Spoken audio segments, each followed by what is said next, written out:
Calling All Cars, a copyrighted program created for the Rio Grande Oil Company.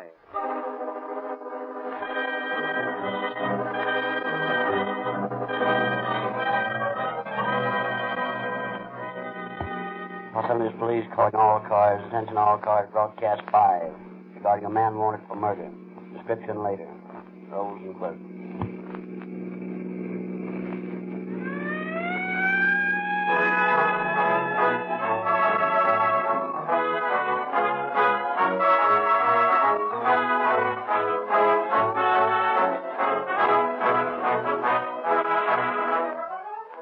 For several years, you have been hearing the statement that more police and emergency cars are powered with Rio Grande crack wherever it is sold than any other gasoline.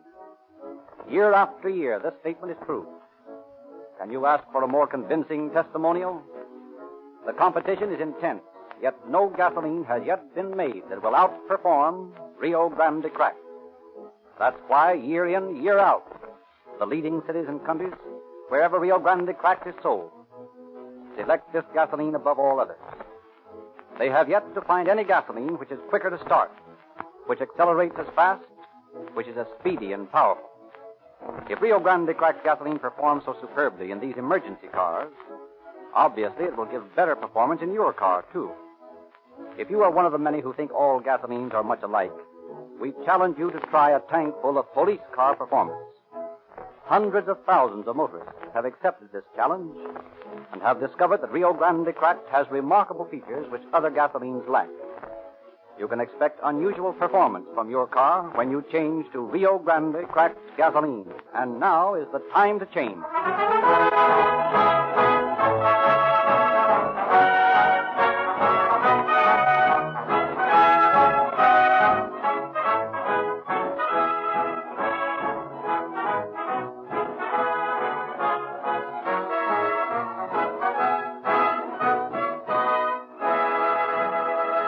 Now present Captain Bert Wallace, head of the homicide squad of the Los Angeles Police Department.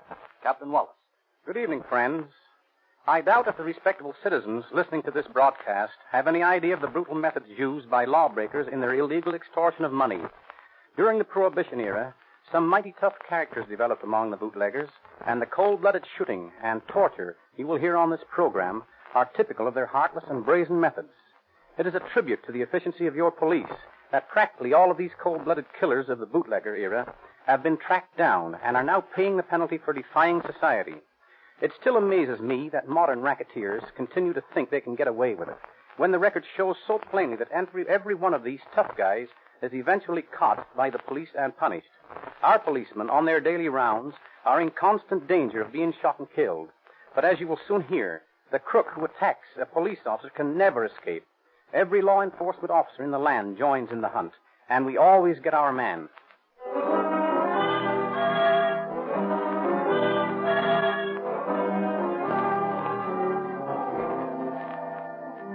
Tonight, we have selected the story of the killing of Deputy Sheriff Cookie Vejar for this episode of Calling All Cars. The story goes back to the middle of November 1932 for its beginning.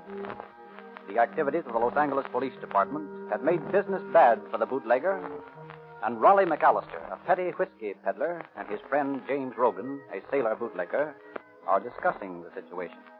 Can I tell you, Jim, it's getting tougher and tougher. Yeah, I know, Mac. The feds are clamping down so you can't get it in off the boat, and Davis's gang down at City Hall slap you down when you try to sell the stuff you make yourself. Yeah, it's tough, all right. You got another drink there? Yeah, here.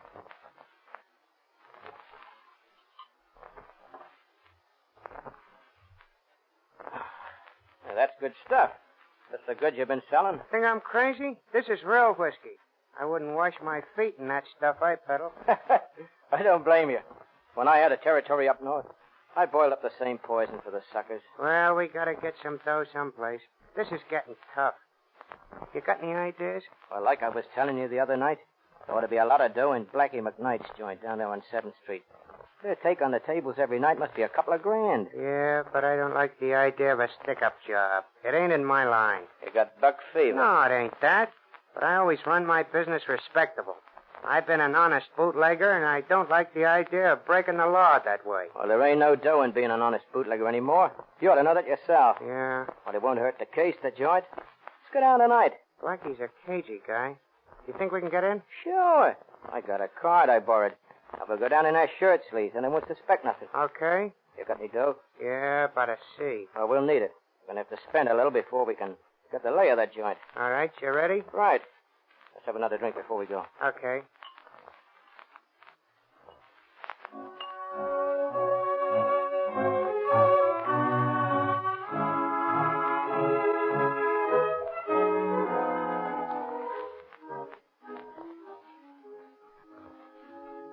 Sorry, boys, I can't let you in.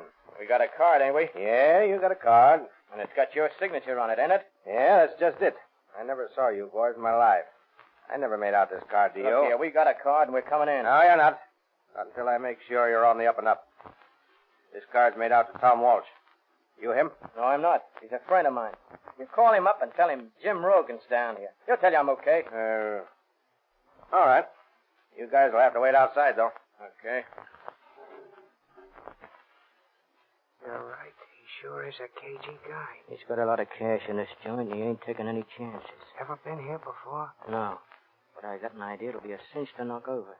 Looks like there's only one way out, and this is it. Looks that way. This guy got a very big mob hanging around? Not that I know of.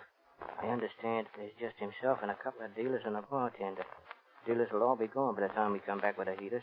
Maybe we'll have to pull a job without ever getting in first. Nah, Tom will okay me. Yeah, if he's home. Well, we'll know pretty quick. Like he's coming back now. Well, what about it?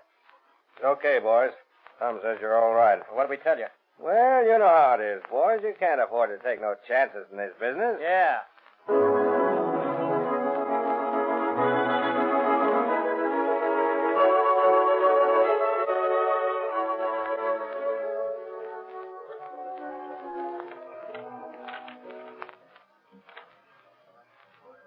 A blackjack. Sure is a cold deck you got there, mister. Pipe down. Come on, let's get out of here. Oh, might as well. He's got all my dough. Listen, Steph, we'll come back in a while and take it from him. It's a soft spot to stick up. Yeah? I'll get that dough I lost and a lot more. Sure you will. Don't shoot off your face now. We'll talk later with a pair of gats. Okay, let's go. Well, tough luck, boys. Yeah. You'll do better next time. Yeah, I think we will.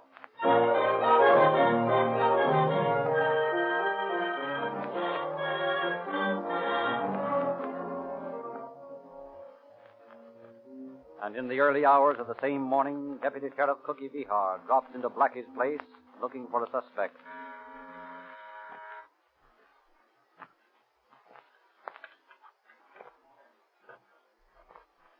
Hello, Cookie.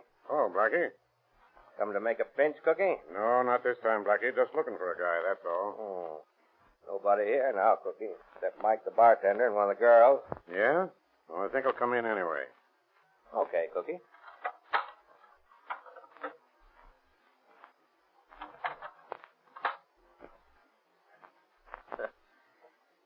See, Cookie? What did I tell you? Yeah. Who's in the back room? Nobody? I'll take a look. Okay, Cookie. You go ahead. I got to answer the door. Oh, have a drink on the house, Cookie. Not when I'm working.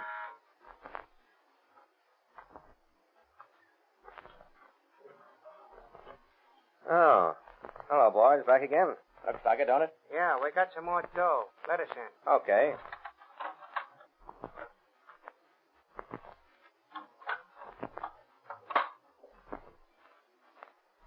We came back to get back the dough we lost. Where's the blackjack game? Game's all over for tonight. Yeah? Yeah. Well, we came back for the dough.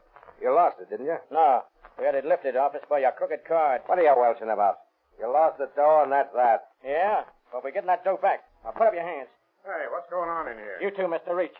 Now, all of you, over to the side. Now, come on, you behind the bar. All right. Now, sit down on the floor. Me too? No, you can sit on the beach. Hey, over there. Now, all of you, take off your shoes. Hey, you better watch what you're pulling, fella. Cookie here's a deputy sheriff. Yeah? Well, that's just dandy. How do you like looking at the wrong end of a cat, mister? Don't worry me none when there's a yellow rat on the other end. Yeah, you better watch your lip or I'll put a slug to it. Hey, where you going? I'm getting out. I don't want to get mixed up in nothing. Yeah, you're staying right here until this little party's over. Ouch! You hurt my arm. Go on. Now, Blackie, my boy, where'd you keep that dough? There ain't no dough here. We come back for that dough we lost. Yeah? And any more that's hanging around? Well, there ain't any here. Come on, Blackie, come clean. Listen, boys. I don't know nothing about the dough. I just work here. Oh. You're lying, Blackie. Hey, don't do that. Here's another. Oh, Now, where's that dough? listen, I tell you, God's honest truth, I ain't got no dough. Got those matches, Mac? Yeah. Here they are. Hold up his feet, Mac. Maybe these will make you talk, Blackie, huh? Oh, boys, now look, don't do that. Please, boys, Stop your wiggling. Oh. All right, Jim. Hold his feet up. Now, how about it, Blackie? Where's the dough? I tell you, I ain't got that. No!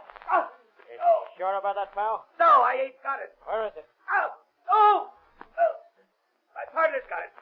Jaime's got it. Oh, let him go. Please let him go. You're killing him. He'll live the rat. Dodge. What's the matter, Jim? And he's burned my finger. Come on, Blackie, you're lying. Where's the dough, Blackie? No! Come on, you mugs, let up. He doesn't know where Oh, it is. shut up, Flatfoot. Your turn's next. Yeah? Yeah. Now, come on, Blackie. Tell Papa where the dough is. No! Stop out, Jim. That dick's got a gun. Why, that dirty rat pulling a rod on me. Oh, you killed Cookie. You killed him. Stop your yapping. Stop your yapping. He ain't dead yet, but he got my pal all right through the heart. Well, Mac, old boy, I guess you won't be needing this gat anymore where you're going. And I may find use for it. Hey, you. Who, me? Yeah, you. Call me a cab. Oh, all right. Now, no funny business. I said a cab and not the police. Well, how your feet, Blackie? Don't burn it again, will you? I've been telling you the truth. I ain't got the dough. Okay, Blackie. I got more important business now. I got to get myself out of here. The cab will be here in a minute. Thanks. Oh, you're wounded. Sure I am. What of it? Well, can I bandage it for you or something? No, you can't. I don't want any of your help. You realize that you shot a police officer? They'll be looking for you everywhere now. Oh, what of it? You keep your mouth shut and you'll be safe. If that dick hadn't started blazing away, there wouldn't have been any shooting. And my pal would still be alive. I got a good mind to finish that Flatfoot right off now. Don't cause any more trouble. Blackie, you're the scariest guy I ever knew of in this racket. Well, maybe I am, but don't bump off Cookie. He's a good guy. Okay, Blackie.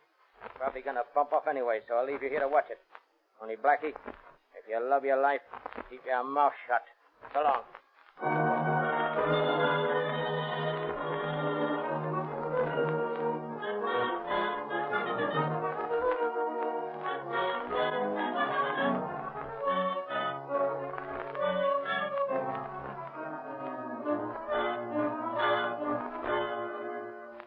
As soon as Rogan drives away in the cab, the bartender calls the police. A few moments later, Detectives Condapper and Ryan of the Homicide Squad, arriving on the heels of the ambulance, are investigating the scene of the crime. Yeah, what's it look like to you, Doctor? Well, I doubt if he has a chance. Ah, poor Cookie. Laughing right up to the last. He's a rough hombre, that Cookie. I'll do everything you can for him, Doctor. You can bet we will. Now, any of you people know who this guy was that did the shooting? I never saw him before. He had somebody else's card. I phoned and checked on him, and he said he was okay. You don't know what his name was, eh? No, I don't. He did tell me his name, but I forgot. I heard this one here that's dead, calling him Regan or Rogan or something like that. When was that? When they was in earlier in the evening. Rogan. Let's see.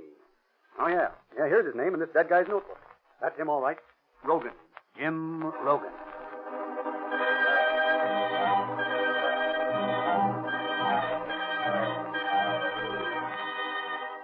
Los Angeles Police calling all cars. Attention all cars. Broadcast number 70. Be on the lookout for following described man wanted for robbery and attempt murder. One James Sidney Rogan. Described American, 5 feet 10 inches, 165 pounds. Blue eyes, dark chestnut hair. Age 32 years. Nose flattened and large nostrils. This man shot and seriously wounded Deputy Sheriff Vejar during a holdup on West 7th Street early this morning.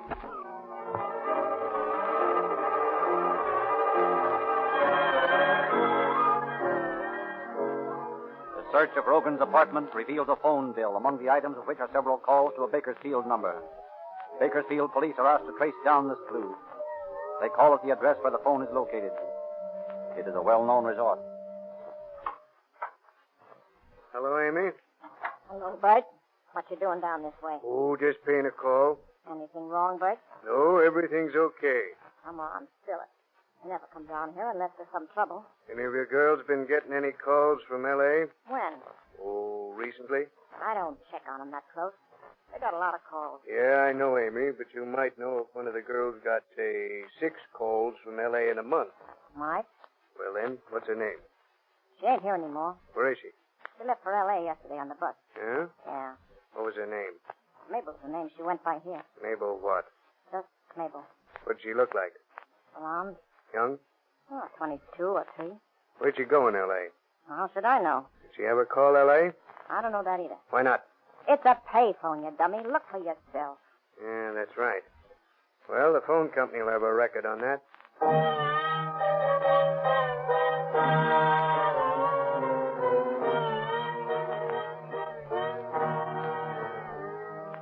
A check with the telephone company in Bakersfield leads to the apartment of Nick Charters, a petty bootlegger. Con Dapper and Ryan visit the apartment and find Charters and Mabel there. They arrest them on a technical charge of suspicion of murder and bring them in for questioning. Hour after hour, Charters stoutly protests his ignorance of the whole affair. And then... I don't know what you got me here for. I don't know nothing about it. Rogan's a friend of yours, isn't he? No. He's a friend of your girls, isn't he? No. He isn't cheating on you, is he? Oh, no. Why? Well, Rogan called her up in Bakersfield 6 times last month. He did not. Did you call her 6 times? Yes, and more. Where from? Rogan's apartment? No. Then she's kidding you. Because we know somebody called her from Rogan's apartment 6 times last month. Oh, come on, Charters. We know all about it. Let's not waste any more time. Come on, tell us all you know. I don't know nothing. Oh, yes, you do. Now, look here, Nick. We know you weren't in on the shooting. But we also know Rogan went right to your place after the shooting. Well, how do you know that? That's right, isn't it, Charters? Well, yes. All right, let's have the rest of it. Well, he came over and told me what had happened. Was he wounded? Yeah. Where? Well, in the chest and in the leg. What'd you do with him? Well, he wanted to get out of town, so after we'd laid low a couple of days, he was well enough to travel, and so we took him to San Francisco. What address there? Well, I dropped him in front of the ferry building. Is that the truth, Charters? Yes, on the level. He said something about having relatives there, so I said goodbye to him and came on home. That's all I know about it, honest. You ain't got nothing on me. I didn't have nothing to do with it. Can I go now, huh? Yeah, Nick. Can I go? Yeah, you can go.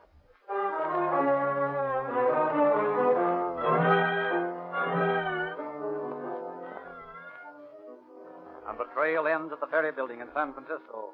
Although Rogan's relatives are watched by the San Francisco police, there is apparently no communication with Rogan. The earth seems to have swallowed him up. Descriptions of the killer are sent to police departments all over the world.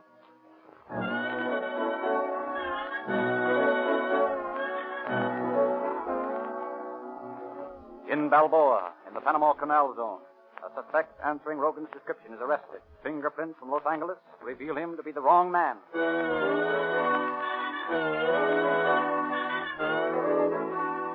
The Oregon State Police hold a suspect.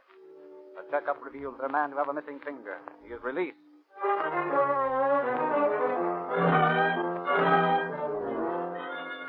Rogan is reported recuperating in a hunting resort near Redding. The sheriff of Shasta County investigates the place and finds nothing.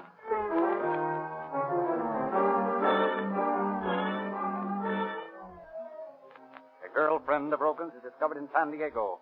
She claims she hasn't seen Rogan in a year, but she admits if she did know where he was, she wouldn't tell for fear of what he would do to her.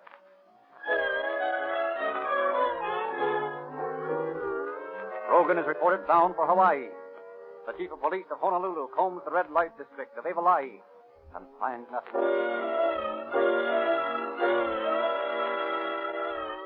So for months, the fruitless manhunt drags on. Clue after clue is followed, leading nowhere. Vejar's brother officers of the sheriff's office raise a fund of $500 and offer it for Raven's capture. The detective magazines print Rogan's picture and description in their show-up departments. Avid amateur detectives the nation over are on the lookout for the killer. Corinth, Mississippi.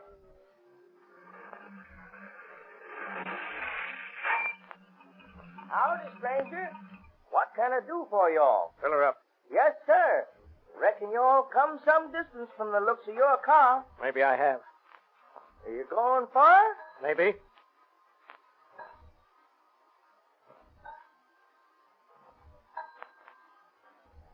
There you are. How much? That'll be $168. Oh, here, $2. Just a minute. I'll get you change. Oh, keep it. I'm in a hurry. Well, I'll be doggone if it ain't. Martha! Martha! Yes? Bring me that detective book. Which detective book? Have you got the picture of the dead girl in the cover? Yeah, that's right, the green one. Hurry. All right. I'm coming. Hold your horses. I'm coming as fast as I can. Ah, she was a pretty gal. Well, here you are. What you doing? Seeing things again?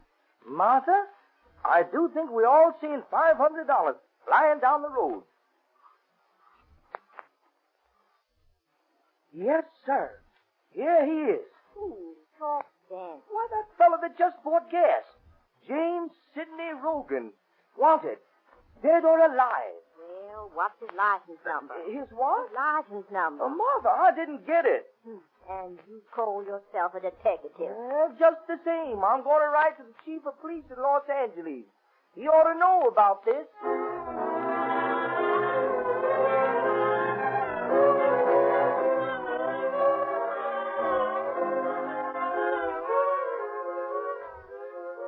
And in Milford, Connecticut, the editor of the local newspaper has a short order cook in a dining car under suspicion. Let me have a donut, too, huh? Coming up. Yeah. Thanks.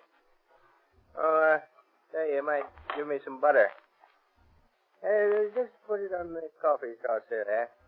Yeah, it's fine. Hey, you ain't been here long, have you? Oh, a couple weeks. Where'd you come from? Worked over in Jersey City. Yeah? Uh-huh. Yeah, ever been west? Oh, no further west than Newark. Huh. California's a great country, they tell me. Yeah, I guess it is. Sure is, from all I can hear. Oh, say, could I have some more coffee? Sure. Oh, sorry, I stuck my finger in that butter. Wait, I'll get a clean saucer. No, that's all right, that's all right. You know, it's a silly habit I got when I was a kid, smearing butter around a saucer like that. Oh, I'll get you a clean one. No, this is fine. Say, you don't mind if I take this over to the office, do you? We're going to press soon. I guess I better get back. It's okay with me. Just leave a dime deposit. Oh, yeah, sure, yeah. There you are.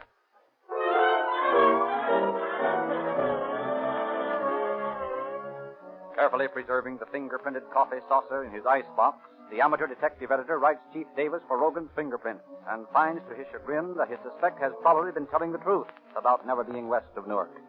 At least he is not Rogan. So months pass, and Rogan remains at large, and then one day Inspector Davidson of the homicide detail calls Condapper and Ryan into his office. Well, here's the letter I thought would interest you boys. Yeah, what's it about? Rogan. Well, let's see it. Say, listen to this. Do you really intend paying $500 reward for the information leading to the arrest of Rogan? Because if you do, I can tell you where to find him. Just write me, care of General Delivery, San Francisco. Probably another one of those nuts. Well, what did you do about it? Well, I wrote and told him the reward absolutely would be paid. And we'll see what comes of it.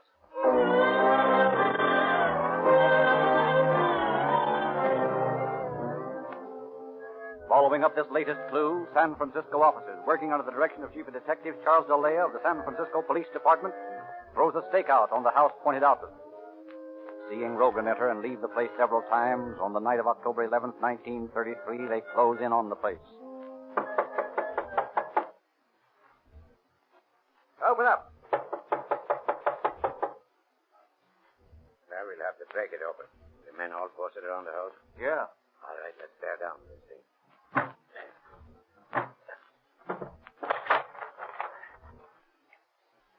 Remember your gas. You may need it. I already have. Throw your flashlight this way. Well, he's not in there. No, not in here. Now, wait a minute. Just heard a sound down the hall here. Look, the door's closed. All right, let's open it.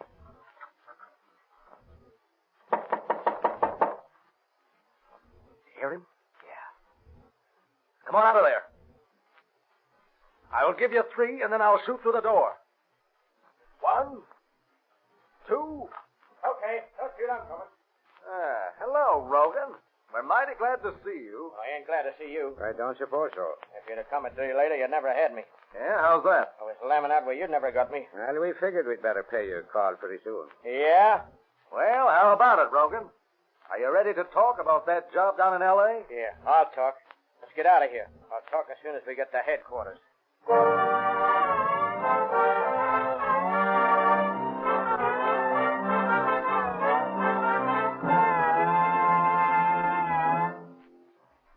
But an attorney was waiting for Rogan at headquarters, and on his advice, Rogan refused to talk. Lieutenant Ryan went to San Francisco a couple of days later and brought Rogan back to face trial. A speedy trial was scheduled and successfully prosecuted by Deputy District Attorneys Grant Cooper and George Stallman. Rogan's attorney tried to enter a plea of guilty to murder in the first degree in exchange for a life sentence, but the prosecution refused this move, and on December the 5th, Rogan was found guilty of murder in the first degree with no recommendation for clemency. On December the 15th, 1933, Rogan was given the death penalty by Judge Fletcher Boren. He was sent to San Quentin in February 1934 and fought his hanging. But on February the 8th, 1935, he was hanged by the neck until dead. Thank you, Captain Wallace.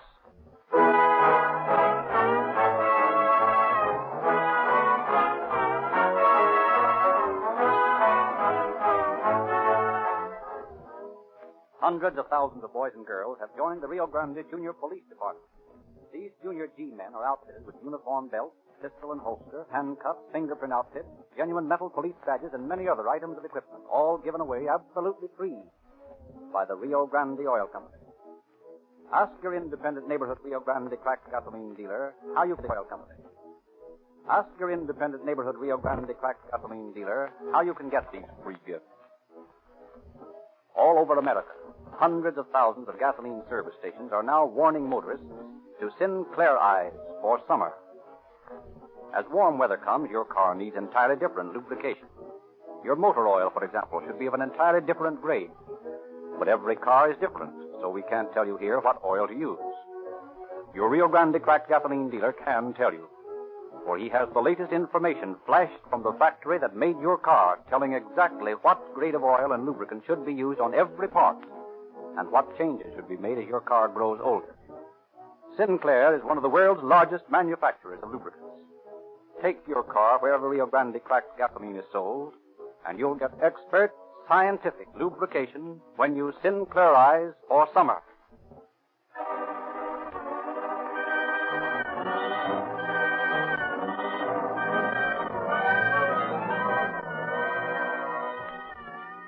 Police calling all cars, attention all cars, cancellation broadcast 5. Suspect in this case is now in custody. That's all. Roll for